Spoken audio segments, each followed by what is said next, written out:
על פוטו מהאוטו. מה העניינים? התגעגעתם?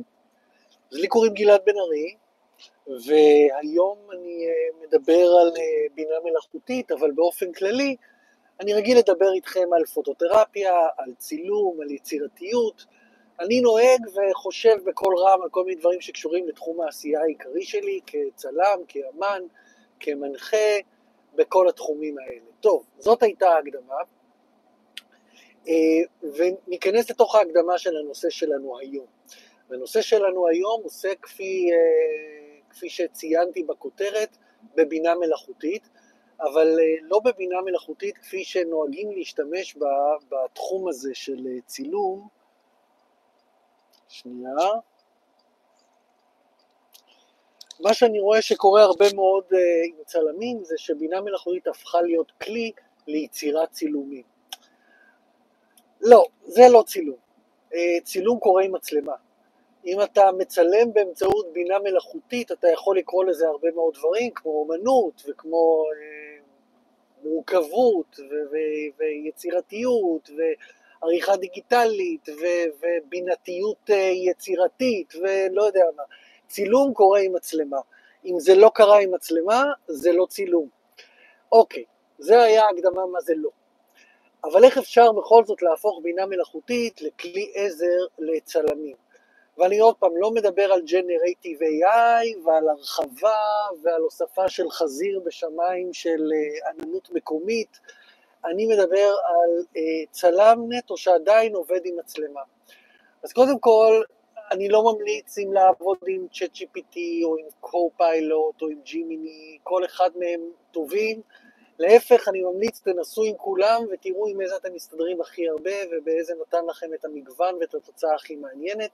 אני הולך להציג לכם היום, קודם כל, אפיון של איך מדברים עם הבינה המלאכותית, יכול להיות שאתם צריכים את זה, ושנית, 3 עצות, ואולי גם אחת אקסטרה רביעית, איך אנחנו יכולים כצלמים להרוויח מהנוכחות של הבינה המלאכותית ומכל הדאטאבייס והדאטה מיינינג שהיא מסוגלת לעשות. אז נתחיל עם איזשהו אפיון. אפיון של איך מדברים עם הבינה המלאכותית.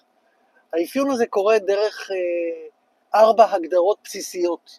בכל פעם שאתם בונים איזשהו פרומפט מול הבינה המלאכותית, והאופן שבו אנחנו מנסחים את השאלה או את הבקשה שלנו מהבינה המלאכותית, קורה במשהו שקוראים לו פרומפט.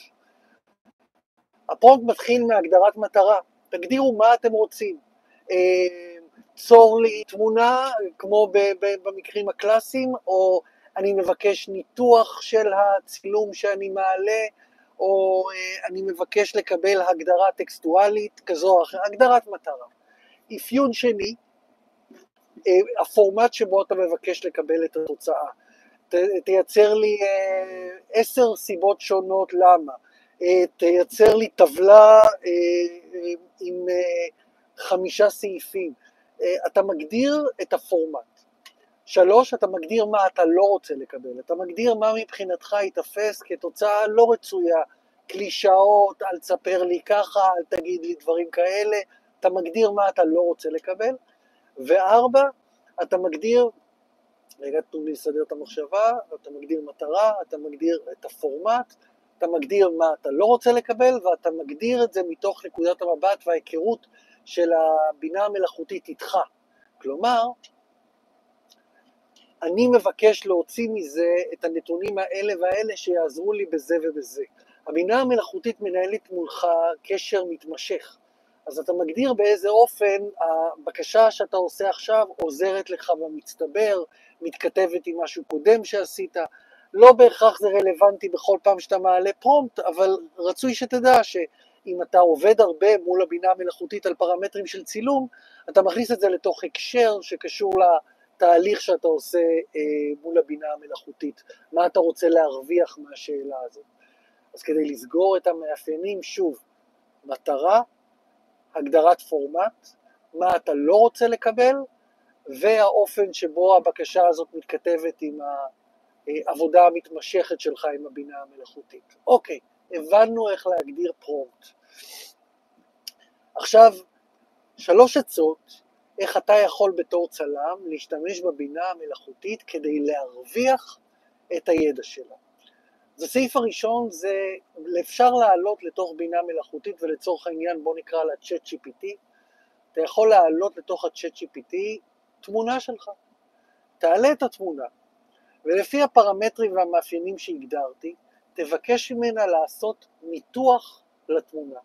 עכשיו אל תעשה טעות ותבקש ניתוח כמו תני לי כותרת לתמונה, או איזה רגש עולה מתוך התמונה שלי.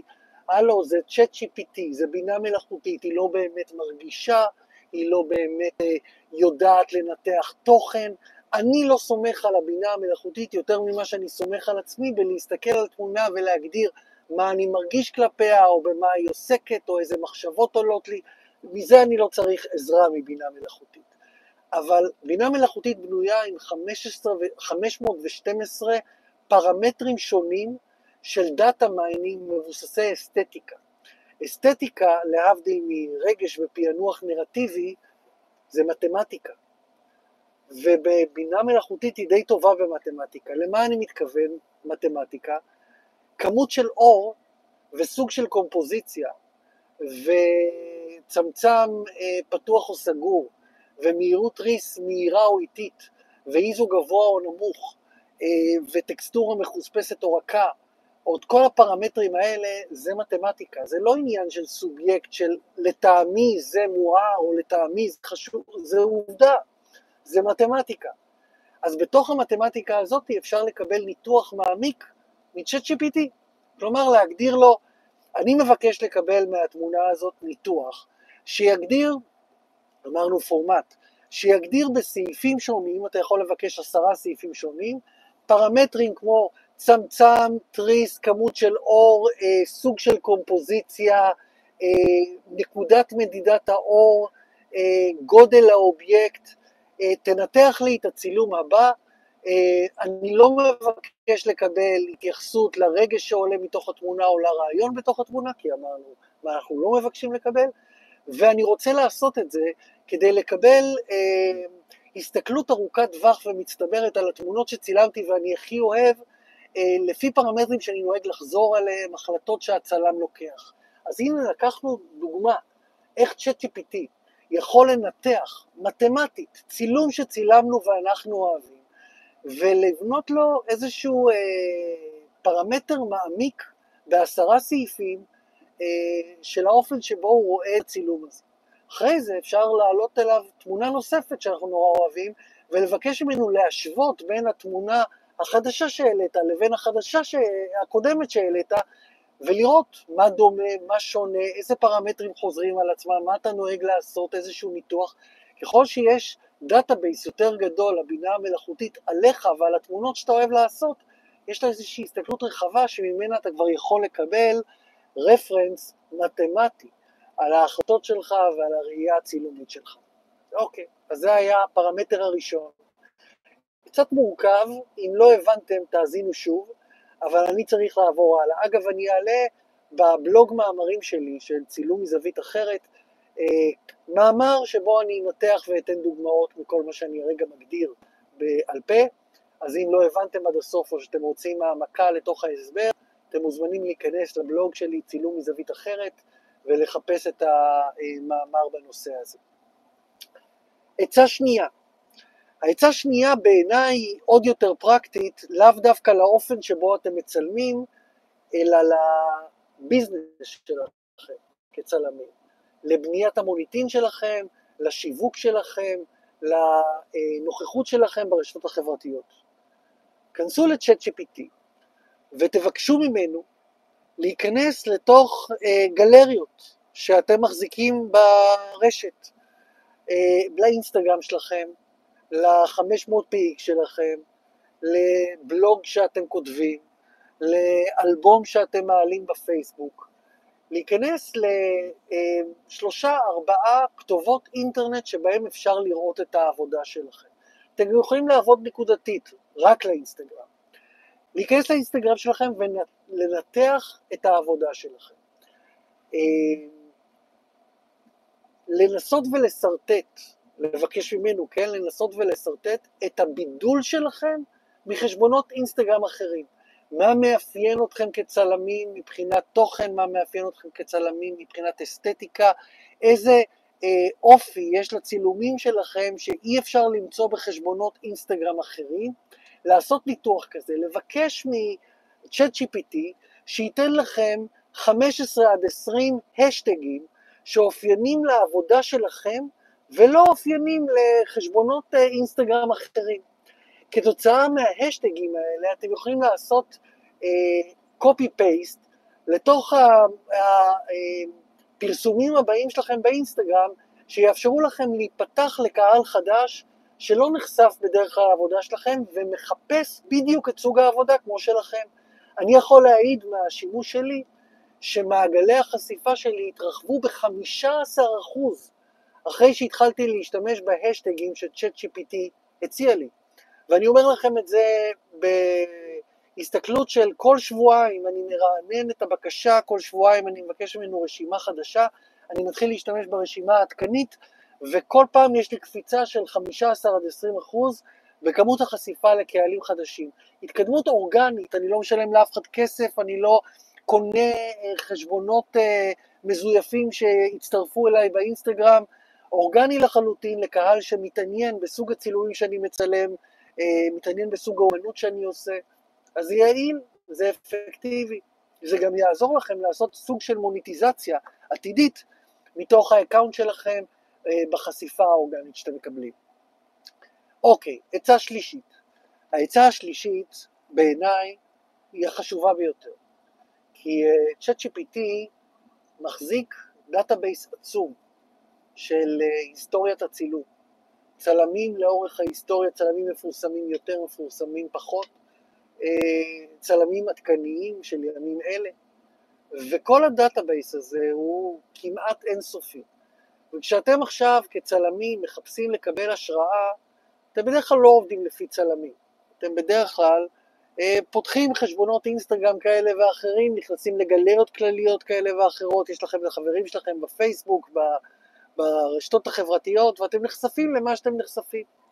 אתם לא יודעים אפילו איפה להתחיל ולחפש, כי אם תכתבו בגוגל עכשיו הצלמים הגדולים בהיסטוריה, סביר להניח שהוא ייקח אתכם לכל מיני דברים היסטוריים ארכאיים שכבר לא מצלמים ככה ולא עוסקים בצילום מהסוג הזה. אז איפה אתם אמורים לקבל את ההשראה שלכם? אז בואו נעבוד מהסוף להתחלה. שוב, אתם מעלים לתוך ה-ChatGPT אסופה של 10-20 תמונות שאתם הכי אוהבים שצילמתם.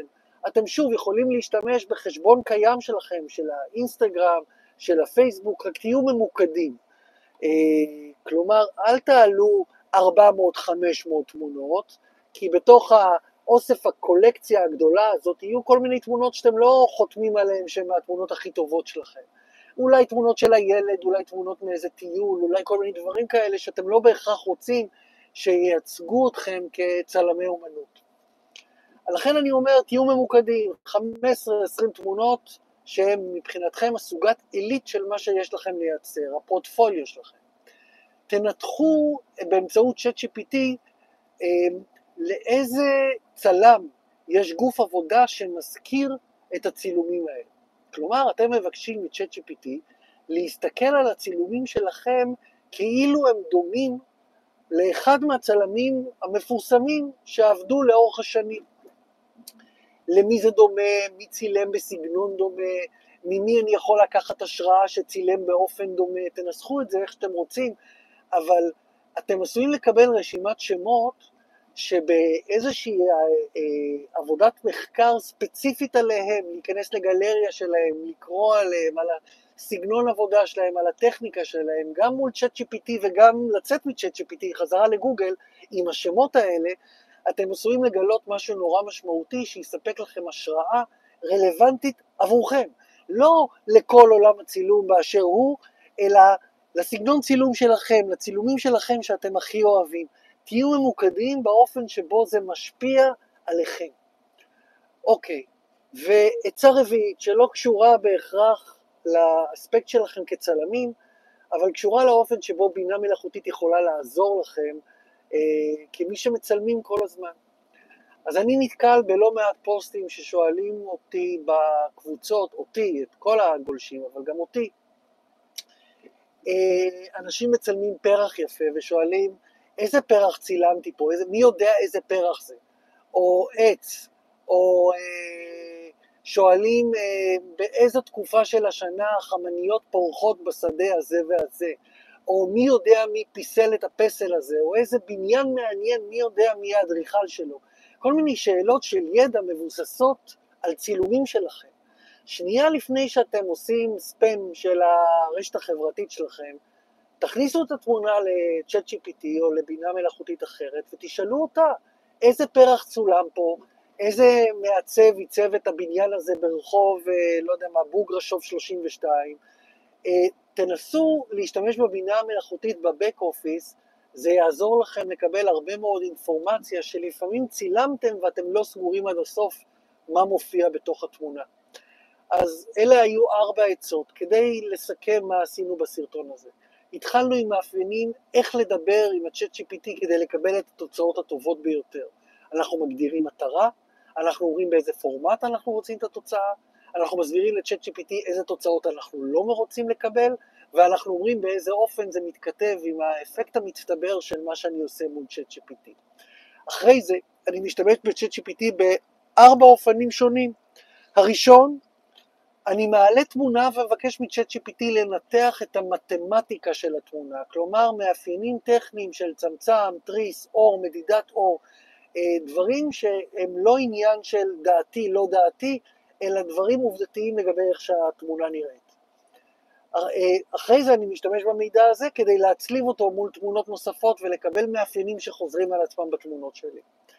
דבר שני, אני מבקש מ-ChatGPT לנתח את חשבון האינסטגרם שלי, את חשבון הגלריה שלי, כדי לנסות ולהבין מה מאפיין את הצילומים שלי ומה מבדל אותם, כדי לנחס לעצמי את זה דרך המוניטין שלי ברשתות החברתיות, ואני משתמש ב-ChatGPT כדי להשיג קידום אורגני באמצעות השטגים, באמצעות קהלי יעד מוגדרים, איזה קבוצות רלוונטיות לסוג הצילום שאני מצלם, איך אני יכול לקבל יותר חשיפה.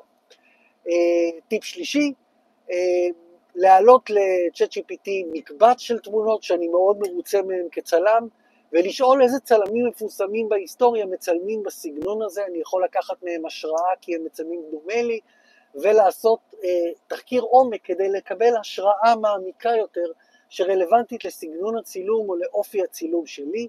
ועצה רביעית, שנייה לפני שאנחנו יוצאים לאיזה חקר עמוק ברשתות החברתיות על מה צילמנו, תשאלו את ChatGPT על הצילומים שלנו, מה צולם, מה מאפיין את הצילום הזה מבחינת האינפורמציה של מי האדריכל, מי הארכיטקט, איזה סוג של פרח, איזה סוג של פריחה וכו'.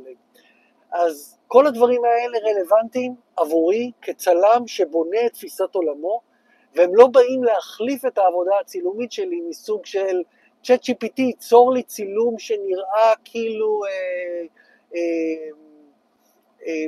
עומד בן אדם ומסתכל על אורות הצפון בעודו לבוש חליפה עם הילד על הכתפיים.